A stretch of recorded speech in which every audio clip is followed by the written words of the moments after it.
اللہ کا قرآن جس طرح اللہ کا نبی سارے نبیوں سے اعلیٰ ہے، افضل ہے، اکمل ہے، اجمل ہے، اسی طرح اللہ کا قرآن بھی ساری کتابوں سے اعلیٰ کتاب ہے۔ عزیز دوستو، قرآن مجید کو جب انسان پڑھنا شروع کرتا ہے تو اس قرآن مجید کی شروع والی جو آیات ہے، ابتدا ہے، اس میں اللہ تعالیٰ نے بیان فرمایا الف لام میم ذالک الکتاب لا ریب فیہ۔ یہ ایسی کتاب ہے کہ اس میں کسی قسم کا شک اور شبہ باقی نہیں ہے، یہ شک اور شبوں سے پاک کتاب ہے۔ آپ جتنی بھی کتابیں ہیں دنیا کے اندر، ہر کتاب کو دیکھیں گے تو کوئی نہ کوئی شک ضرور سامنے آتا ہے، شبہ ضرور سامنے آتا ہے، لیکن یہ ایسی کتاب ہے جس میں کسی قسم کا شک اور شبہ نہیں ہے۔ کیوں؟ اس لیے کہ اس کتاب کی حفاظت کی ذمہ داری خود رب کائنات نے لی ہے۔ قرآن مجید میں ایک جگہ اللہ تعالیٰ نے فرمایا ہے اِنَّا نَحْنُ نَزَّلْنَا الذِّكْرَ وَإِنَّا لَهُ لَحَافِظُونَ، کہ اللہ تعالیٰ نے قرآن مجید کی حفاظت کی ذمہ داری خود لی ہے، اور جس کی ذمہ داری خود رب کائنات لے لے اس کو کوئی بدل نہیں سکتا۔ یہ 4 آسمانی کتابوں میں سب سے اعلیٰ کتاب قرآن مجید ہے۔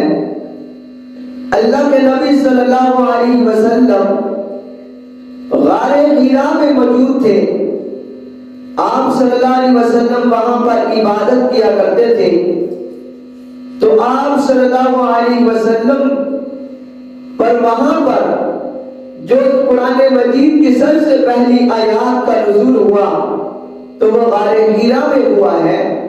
وہاں پر سب سے پہلے قرآن مجید کی یہ آیات نازل ہوئی، اقرأ بسم ربک الذی خلق، خلق الانسان من علق، اقرأ وربک الاکرم الذی علم بالقلم۔ تو 5 آیات کا نزول ہوا ہے۔ یہ 23 سال کے اندر اللہ تعالیٰ نے قرآن مجید کو نازل کیا۔ جس طرح نبی کو ضرورت پڑتی ویسے قرآن کا نزول ہوتا۔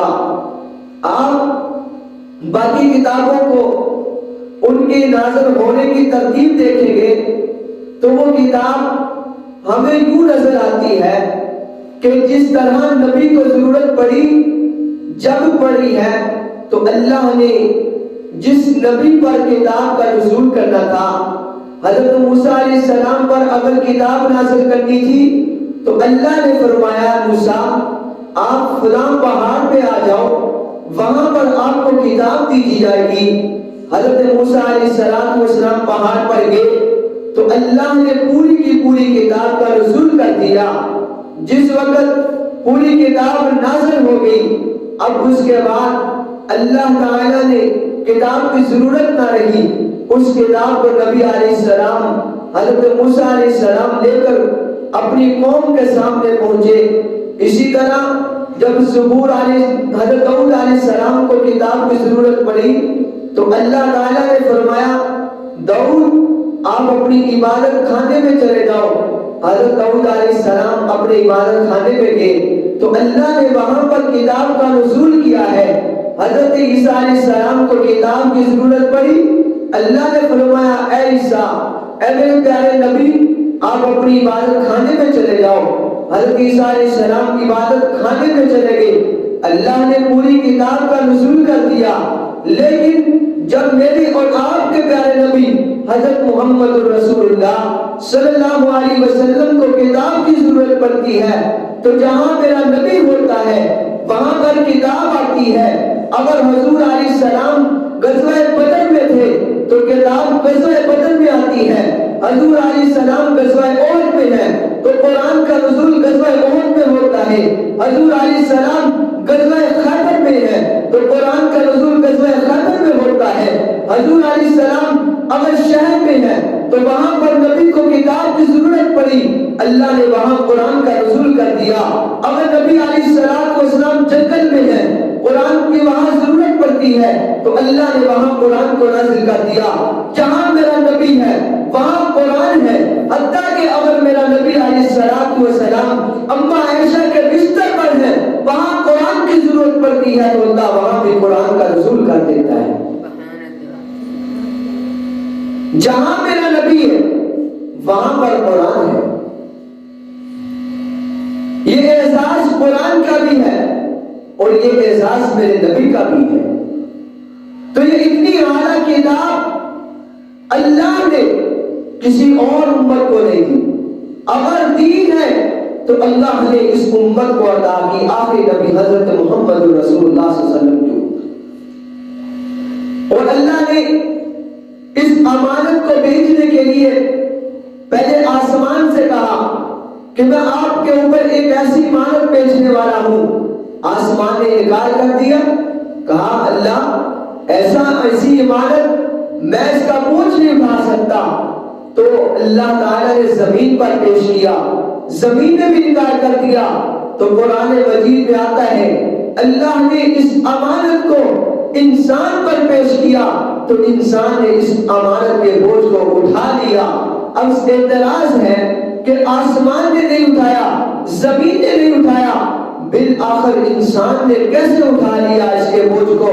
اللہ کا قرآن خود اس بات کی تصدیق کرتا ہے اور اس کی تشریح کرتا ہے. فرمایا وَلَقَدْ يَسَّرْنَا الْقُرْآنَ لِلذِّكْرِ فَهَلْ مِن مُّدَّكِرٍ. اللہ نے انسانوں کے لیے قرآن کو آسان کر دیا, اس لیے انسانوں نے اس قرآن کے بوجھ کو اٹھا لیا. جس چیز کو اللہ آسان کر دے وہ مشکل نہیں رہتی. وہ اگر پتھر ہے تو اللہ اگر اس کو آرڈر کرے تو وہ موم ہو سکتا ہے. عزیز دوستو, اللہ کے نبی صلی اللہ علیہ وسلم نے فرمایا خیرکم من تعلم القرآن وعلمہ. دنیا میں بہترین انسان وہ ہے جس نے قرآن کو سیکھا اور سکھایا ہے. آج دنیا کے لوگ بہتر اس کو کہتے ہیں جس کے پاس مال اور دولت ہوتا ہے, لیکن اللہ کے نبی صلی اللہ علیہ وسلم نے آج سے 1400 سال پہلے اس بات کا فیصلہ فرما دیا. فرمایا کہ بہترین انسان وہ ہے جو قرآن کو سیکھتا ہے اور قرآن کو سکھاتا ہے. آج دنیا میں بہت کتابیں پڑھی جاتی ہیں, بے شمار کتابیں ہیں, لیکن اللہ کے نبی نے کسی کتاب کے بارے میں نہیں فرمایا. اگر فرمایا ہے تو فرمایا خیرکم من تعلم القرآن وعلمہ. دنیا میں بہترین شخص وہ ہے جس نے قرآن کو سیکھا ہے اور سکھایا ہے. حضرت عیسیٰ علیہ السلام کا ایک قبرستان سے گزر ہوا تو کیا دیکھتے ہیں کہ ایک قبر والے پر اللہ کا عذاب ہو رہا ہے. حضرت عیسیٰ علیہ السلام اپنے کام میں مصروف ہو گئے. جب وہاں سے فارغ ہوئے تو حضرت عیسیٰ علیہ السلام کا بھی وہاں سے گزر ہو رہا تھا تو دیکھا کہ جس پر اللہ کا عذاب ہو رہا تھا اب اس قبر والے پر اللہ کی رحمتوں کا نزول ہو رہا ہے. حضرت عیسیٰ علیہ السلام کھڑے ہو گئے اور اللہ سے عرض کی, اللہ یہ کیسا معاجرہ ہے کہ پہلے اس پر تیرا عذاب ہو رہا تھا, اب اس قبر والے پر تیری رحمتوں کا نزول ہو رہا ہے. حضرت عیسیٰ علیہ السلام نے فرمایا, اللہ تعالیٰ نے حضرت عیسیٰ علیہ السلام کو فرمایا, عیسیٰ یہ وہ بندہ ہے جب یہ زندہ تھا تو اس نے اپنی بیوی کو ایک وصیت کی تھی اور کہا تھا اگر میں زندہ رہا تو ٹھیک, اگر میں مر گیا ہمارے ہاں پیدا ہونے والا بچہ جب قرآن پڑھنے کے قابل ہو جائے تو اس کو قاری صاحب کے سامنے بٹھا دینا. آج اس کا بچہ جب وہ پڑھنے کے قابل ہوا تو بیوی نے اس کو قاری صاحب کے سامنے بٹھایا تو قاری صاحب نے اس کو پڑھایا بسم اللہ الرحمن الرحیم. مجھے اللہ سے یہ بات برداشت نہیں ہوئی کہ ایک چھوٹا سا بچہ میری زمین پر بیٹھ کر میرا قرآن پڑھے اور میں اس کے باپ کو قبر کے اندر عذاب دوں. اس طرح کے بے شمار واقعات ہیں، لیکن صحابہ کرام نے اس قرآن مجید کی ایسی حفاظت کی ہے، اس قرآن مجید کو ایسا اپنے سینوں سے لگایا کہ آج 1400 سال کے بعد بھی اس کی زبر زیر پیش کو بدلنے نہیں دیا۔ عزیز دوستو، صحابہ اکرام رضوان اللہ علیہم اجمعین نے اس وقت کاغذ نہیں ہوتے تھے، لیکن صحابہ اکرام نے چمڑوں پر اس قرآن کو محفوظ کیا، صحابہ اکرام نے اس قرآن کو ہڈیوں پر محفوظ کیا، اس قرآن کو کپڑوں پر محفوظ کیا اور اپنے سینوں میں محفوظ کیا۔ جس وقت قرآن کو جمع کرنے لگے، حضرت ابوبکر صدیق رضی اللہ تعالیٰ عنہ کے زمانے میں قرآن مجید کو جمع کیا گیا، تو اس وقت حضرت زید بن ثابت رضی اللہ تعالیٰ عنہ کو اس بات کا امیر مقرر کیا گیا کہ سارے صحابہ جو ہیں وہ حضرت زید بن ثابت رضی اللہ تعالیٰ عنہ کے پاس قرآن کو اکٹھا کریں گے، وہیں سے اس کو صحیفے میں لکھا جائے گا۔ حضرت زید بن ثابت رضی اللہ تعالیٰ عنہ کے پاس کوئی صحابی چمڑا لے کر آ رہا ہے، کوئی صحابی ہڈی لے کر آ رہا ہے، تو لا کر حضرت زید بن ثابت کو دے رہے ہیں کہ دیکھو ان کے پاس اتنے اوراق نہیں تھے کہ وہ قرآن کو جمع کر لیتے۔ آج ہماری الماریوں میں قرآن محفوظ ہے، لیکن ہمارے پاس اتنے وقت نہیں ہے کہ ہم قرآن کو کھول سکیں۔ قرآن مجید اللہ تعالیٰ نے فرمایا لو انزلنا هذا القرآن على جبل لرأيته خاشعا متصدعا من خشیۃ اللہ، اگر ہم اس قرآن مجید کو پہاڑ پہ نازل کر دیتے تو پہاڑ بھی اللہ کے خوف سے ریزہ ریزہ ہو جاتا، کہ پہاڑ اس قرآن مجید کے بوجھ کو نہ اٹھا سکتا، پہاڑ ریزہ ریزہ ہو جاتا۔ لیکن آج اللہ نے اس امت پر اتنا کرم اور رحم کیا ہے کہ آج اس کا 5 سال کا بچہ بھی قرآن کو اپنے سینے سے محفوظ کر کے پھر رہا ہے۔ قرآن مجید فرقان حمید بے شمار واقعات آتے ہیں کہ ایک بزرگ وہ قرآن مجید، ایک بزرگ وہ قبرستان سے ان کا گزر ہو رہا تھا، تو وہ کیا دیکھتے ہیں کہ قبرستان میں اللہ تعالیٰ نے ان کو کشف کر دیا۔ کشف کہتے ہیں کہ دیوار ہے، دیوار کی پیچھے والی جو چیزیں ہیں وہ دکھا دینا۔ جنت اور جہنم اللہ نے اس کو دکھا دی۔ جب انہوں نے دیکھا تو کیا دیکھتے ہیں کہ ایک بزرگ جو ہے وہ کرسی پر بیٹھا ہے کھاٹ باٹ کے ساتھ، باقی جتنے لوگ ہیں وہ چڑیوں کی طرح دانے چن رہے ہیں۔ ان بزرگوں نے اس بزرگ سے پوچھا کہ یہ کیا بات ہے کہ سارے لوگ جو ہیں وہ دانے چننے میں مصروف ہیں اور تم کرسی پہ بیٹھا ہوا ہے، وزیروں کی طرح بیٹھا ہوا ہے، ٹھان بان کے ساتھ بیٹھا ہوا ہے۔ اس بزرگ نے کہا کہ فلاں علاقہ ہے، فلاں شہر ہے، اس میں یہ محلہ ہے، اس میں یہ ایک نام کا شخص ہے، وہ دکان چلاتا ہے، پورا دن دکان بھی چلاتا ہے اور ساتھ مجھے پورا دن میں یہ قرآن پڑھ کے بھی بخشتا ہے۔ وہ بزرگ اس کی دکان پہ چلے گئے، جا کر اس سے پوچھا کہ آپ کا نام یہ ہے، آپ کے والد کا نام یہ تھا، اس نے سارا بتایا۔ تو کیا آپ ایک دن میں پورا قرآن پڑھ کے اپنے باپ کو بخشتے ہو؟ اس نے کہا بالکل یوں ہی ہے۔ تو وہ بزرگ واپس آ جاتے ہیں، کچھ عرصہ گزرتا ہے تو پھر وہیں سے گزر ہوا تو کیا دیکھتے ہیں کہ آج اللہ نے پھر کشف کیا، سارے قبرستان میں دیکھا کہ جتنے بھی مردے تھے وہ سارے کے سارے دانے چننے میں مصروف ہیں۔ وہ جو کرسی پہ بیٹھنے والا تھا وہ بھی آج دانے چننے میں مصروف تھا۔ اس بزرگوں نے پوچھا کہ آج تو کیوں ان کے ساتھ مصروف ہے، آج تو کرسی پہ کیوں نہیں بیٹھا؟ اس نے کہا کہ وہ بچہ جو مجھے قرآن پڑھ کے بخشا کرتا تھا آج وہ بھی دنیا سے چلا گیا ہے۔ تو عزیز دوستو، اگر ہم احسان و ثواب کرتے ہیں تو وہ ہمارے دانوں کی شکل میں اللہ تعالیٰ وہاں کو گھیر دیتا ہے، اور جتنا بھی جس کے مقدر میں ہوتا ہے وہ انسان چگ لیتا ہے۔ تو آج ہم قرآن سے بہت دور ہو چکے ہیں۔ انگریز نے ایک مرتبہ اپنا ایک بندہ بھیجا کہ جاؤ دیکھ کر آؤ مسلمانوں کے اندر کس چیز کی طاقت ہے، وہ طاقت ہم ان سے سلب کر لیں۔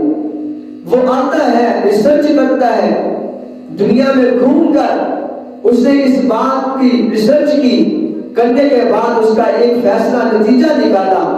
وہ کیا نکالتا ہے؟ وہ کہتا ہے کہ جب تک مسلمانوں کے پاس دو چیزیں ہیں تو ان کو کوئی نقصان نہیں پہنچا سکتا۔ وہ دو چیزیں کیا ہیں؟ ایک قرآن مجید ہے اور دوسرا نبی علیہ السلام کی سنت ہے۔ جب تک امت کے پاس یہ دو چیزیں ہیں، قرآن مجید، اس کے مطابق اگر نبی کی امت چلتی رہی اور نبی علیہ السلام کی سنت کو، نبی کی سیرت کو اپنے سینے سے لگا کر چلتے رہے تو خدا کی قسم یہ امت کہیں بھی شکست نہیں کھا سکتی۔ اور ایسے کئی لوگوں سے کہا جاتا ہے کہ قرآن سیکھ لو، قرآن پڑھ لو، تو کہتے ہیں ہماری تو عمر بہت زیادہ ہو گئی۔ تو عزیز دوستو، قرآن پڑھنا نہیں آتا، سوال کا جواب یہ ہوتا ہے کہ قرآن ہمیں پڑھنا نہیں آتا۔ قرآن ہمیں دیکھ تو لیتے ہیں لیکن پڑھیں گے کیسے؟ اور بھائیو، قرآن نہیں پڑھنا آتا، ہمیں سیکھنا تو فرض ہے۔ آپ کئی واقعات دیکھیں، ایک بزرگ تھے، وہ جا رہے تھے کہ راستے میں کیا دیکھا کہ ایک جگہ پر جو ہے فوتگی ہوگی، وہ وہاں پہ گئے، لوگوں نے کہا کہ آپ اللہ کے ولی ہیں، بزرگ ہیں، آپ جنازہ پڑھائیں۔ جنازہ پڑھانے کے بعد انہوں نے جو ہے مردے کو قبر کے اندر اتارا اور واپس جانے لگے۔ جب وہاں پر اپنے دفتر میں پہنچ گئے تو کیا دیکھتے ہیں، جیب میں جو ہے دفتر کا کارڈ نہیں ہے۔ تو وہاں پر علاقے میں واپس آئے، آ کر لوگوں سے کہا کہ ہم نے ابھی قبر کے اندر مردے کو دفن کیا ہے، لہٰذا آؤ ہم اس کی مٹی کو سائڈ پر کر کے، میرا کارڈ اس پہ گر گیا ہے وہ اٹھانا ہے۔ لوگ ساتھ ملے، مٹی کو سائڈ پر کیا، کرنے کے بعد کیا دیکھتے ہیں کہ پوری کی پوری قبر گلاب کے پھولوں سے بھری ہوئی ہے۔ تو وہ جو بزرگ تھے وہ کارڈ نکالنا بھول گئے، وہ بھاگ کر اس کے گھر میں گئے، جا کر اس کی بیوی سے پوچھا کیا وجہ تھی کہ یہ بندہ کیا کام کرتا تھا، آج کی اس کی قبر جو ہے پھولوں سے بھری پڑی ہے۔ اس کی بیوی نے کہا 45 سال ہو چکے ہیں یہ بندہ میرے نکاح میں تھا، یہ پڑھا لکھا نہیں تھا، یہ سکول میں ایک دن نہیں گیا تھا، اس کو قرآن بھی پڑھنا نہیں آتا تھا، البتہ ایک کام ضرور کرتا تھا، مسجد میں صبح کی نماز 45 سال ہو گئے اس نے کبھی نہیں چھوڑی، اور دوسرا کام یہ کرتا تھا گھر میں آ کر اللہ کا قرآن کھول کر یہ کہا کرتا تھا اللہ مجھے پڑھنا تو نہیں آتا لیکن جو تو نے اوپر انگلی پھیرتا اور کہتا اللہ تو نے سب کچھ سچ کہا ہے۔ اللہ کو وہ بات پسند آ گئی، اللہ نے اس کی قبر کو گلاب کے پھولوں سے بھر دیا۔ آج نوجوان سے کہا جائے، بوڑھوں سے کہا جائے قرآن سیکھ لو، قرآن پڑھ لو، عزیز دوستو قرآن کی فکر نہیں ہے، ہمیں فکر نہیں ہے۔ اسی لیے 3 دن پہلے ہمارے قرآن کو حکومتی سطح پہ چلایا گیا ہے۔ آج مسلمان قرآن سے دور ہوتا جا رہا ہے۔ اور یاد رکھنا میرے نبی کا اگر آج ہمارے پاس زندہ کوئی معجزہ ہے تو وہ قرآن مجید ہے۔ اگر آج ہمیں کوئی کہے آپ کے نبی کا کوئی معجزہ تو ہم قرآن اٹھا کر دکھا سکتے ہیں، جو آج جس کا آج تک اور قیامت تک زبر زیر پیش کوئی نہیں بدل سکتا۔ اللہ کا قرآن کہتا ہے من اعرض عن ذکری فإن له معیشة ضنکا ونحشره يوم القیامة اعمى قال رب لم حشرتنی اعمى وقد كنت بصیرا۔ اللہ کا قرآن کہتا ہے جو میرے آیات کو بھول جاتے ہیں، میرے قرآن سے دور ہو جاتے ہیں، میرے قرآن کو کھول کر نہیں دیکھتے، اللہ کا قرآن کہتا ہے کل قیامت کے دن اللہ تعالیٰ اس کو اندھا کر کے اٹھائے گا۔ اس پر 2 طرح کی مصیبت آئے گی۔ قرآن مجید کھول کر دیکھیں، اس کے اندر اللہ نے لکھا ایک دنیا کے اندر اس کی زندگی کو تنگ کر دیا جائے گا جو اللہ کے قرآن کو نہیں کھولتا، جو اللہ کے قرآن کو بھول جاتا ہے، اور دوسرا اس کو قیامت والے دن اندھا کر کے اٹھایا جائے گا۔ قالا، وہ جب اٹھیں گے تو کہیں گے خدا کی قسم دنیا میں تو ہم دیکھتے تھے، رنگ و رنگ کو دیکھتے تھے، لیکن آج ہمیں اندھا کیوں کیا گیا؟ تو اللہ کا قرآن کہتا ہے قال كذلك اتتك آیاتنا فنسیتها وكذلك اليوم تنسى. اللہ کہیں گے تم نے میرے قرآن کو بھلا دیا، آج ہم نے بھی تم کو بھلا دیا ہے. آج ہمارے اندر اتنی طاقت نہیں ہے کہ ہم مصلی پہ کھڑے ہو کر نماز پڑھا سکیں. مسلمان ہیں کیوں نہیں پڑھاتے؟ صرف وجہ ایک ہے کہ ہمیں قرآن سے ہی نہیں پڑھنا ہوتا. نماز تو ہر انسان پڑھتا ہے. میرے عزیز دوستو، ہم پر اتنا قرآن سیکھنا فرض ہے کہ جتنا ہم اپنی نماز کو صحیح طریقے سے ادا کر سکیں. قرآن مجید دو صحابی تھے.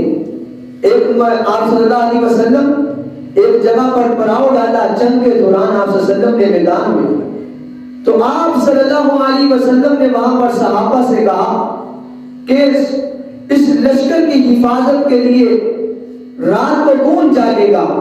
دو صحابی کھڑے ہوئے، ایک انصار میں سے ایک مہاجرین میں سے.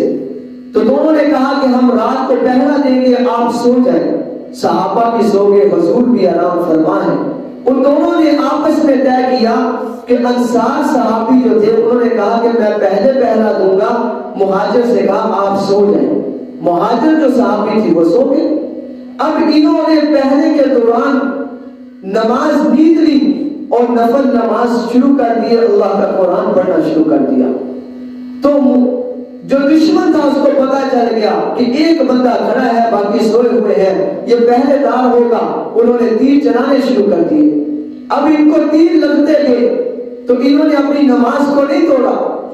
جب صحابی نے اپنی نماز کو ختم کیا، ختم کرنے کے بعد اپنے دوسرے ساتھی کو اٹھایا تو اس نے دیکھا کہ اس کے جسم سے خون نکل رہا ہے. اس نے کہا اللہ کے بندے مجھے بتاتا، اٹھاتا تاکہ میں اٹھ کر آپ کی حفاظت کرتا.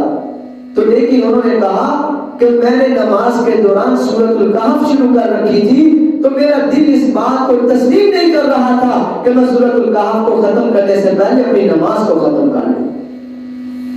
اتنے قرآن سے محبت نبی علیہ السلام کی زندگی کو پڑھ کر دیکھیں. اور میرے بھائیوں، نوجوانوں، نبی علیہ السلام نے قرآن مجید کو کب سیکھا؟ جب نوجوان تھے. آپ صلی اللہ علیہ وسلم کی 40 سال کی زندگی کے بعد قرآن نازل ہونا شروع ہوا. 23 سال کے عرصے میں آقا صلی اللہ علیہ وسلم نے قرآن کو سیکھا ہے. ابو بکر صدیق کی عمر اس وقت 38 سال تھی. حضرت عمر کی رضی اللہ تعالیٰ عنہ کی اس وقت عمر 27 سال تھی. حضرت علی المرتضیٰ کی عمر اس وقت 10 سال تھی. جب صحابہ نوجوان تھے انہوں نے قرآن کو سیکھا ہے. آج کا نوجوان کیا کہتا ہے کہ بس بچے تھے، قرآن ضروری تھا، آج اس کے بعد قرآن کو بند کر کے رکھ دیا ہے. ڈگریاں حاصل کرنی شروع کرتی ہیں. تو خدا کی قسم ہر نوجوان نے اپنے موبائل میں دیکھا ہوگا یہ 4 دن پہلے جو ہے وہ ملکی سطح پر قرآن کو جلایا گیا ہے. ملکی سطح پر کیوں جلایا گیا؟ کہ مسلمان نے قرآن کو اپنے سے دور کر کے رکھ دیا ہے. میں پہلے بھی بتا رہا تھا کہ انگریز نے اس بات کو تسلیم کیا ہے کہ مسلمانوں کو اس وقت تک شکست ہم نہیں دے سکتے جب تک مسلمان 2 چیزوں کو اپنے دل کے ساتھ لگا کر رکھیں گے. وہ ایک اللہ کا قرآن ہے، دوسرا نبی علیہ السلام کی سنت ہے. آج نبی کی سنت کو تار کیا جا رہا ہے. تو میرے بھائیوں، آقا علیہ السلام کی زندگی کو اپناؤ. نبی علیہ السلام کے اس قرآن کو جو ہمیں معجزہ ملا ہے، پہلی امتوں کو اللہ نے عطا نہیں کیا، اگر کیا ہے تو ہمیں دیا ہے. اس کا شکر کرو، کہیں اللہ ہم سے چھین نہ لے اور ہمیں اللہ برباد نہ کر دے. تو اس لیے اس قرآن کو سیکھو. یہ موقع ہے، قبر میں جا کر قرآن سیکھا نہیں جائے گا بلکہ سوال ہوگا کہ قرآن کو کتنا پڑھا ہے. فرماتے ہیں کہ جس وقت بندے کو قبر میں اتارا جاتا ہے اندھیرا ہو جاتا ہے اور سارے واپس آ جاتے ہیں، فرشتے آ کر سوال شروع کرتے ہیں.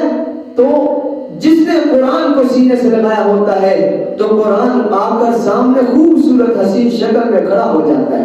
رات کو سورۃ الملک پڑھنے والا جو روزانہ رات کو سورۃ الملک پڑھ کے سوتا ہے، یہ سورۃ الملک اس کے لیے جو ہے وہ عافیت والا معاملہ فرمائے گی. آ کر اس کی حفاظت کرے گی، کھڑی ہو جائے گی اور کہے گی کہ اس کے سوال کے جواب میں دیتی ہوں اور اس کو کچھ نہیں کہنا. تو اس لیے رات کو سونے سے پہلے سورۃ ملک پڑھ کے سویا کرو. رات حضور علیہ السلام ہر بندہ تنگ ہے، ہمارے گھر میں تنگی، ہمارے گھر میں تنگی. اللہ کے نبی صلی اللہ علیہ وسلم نے ایک ایسی صورت ہمیں سکھا دی ہے، فرمایا جو ہر بندہ مغرب کے بعد پڑھتا ہے تو اس کے گھر میں فاقہ کبھی نہیں آ سکتا. وہ سورۃ الواقعہ ہے، 3 رکوع ہیں اس کے، وہ یاد کر لو. سورۃ الواقعہ جو ہے وہ روزانہ مغرب کے بعد پڑھا کرو. سورۃ ملک جو ہے وہ رات کو سونے سے پہلے پڑھا کرو. سورۃ یاسین صبح کو پڑھا کرو.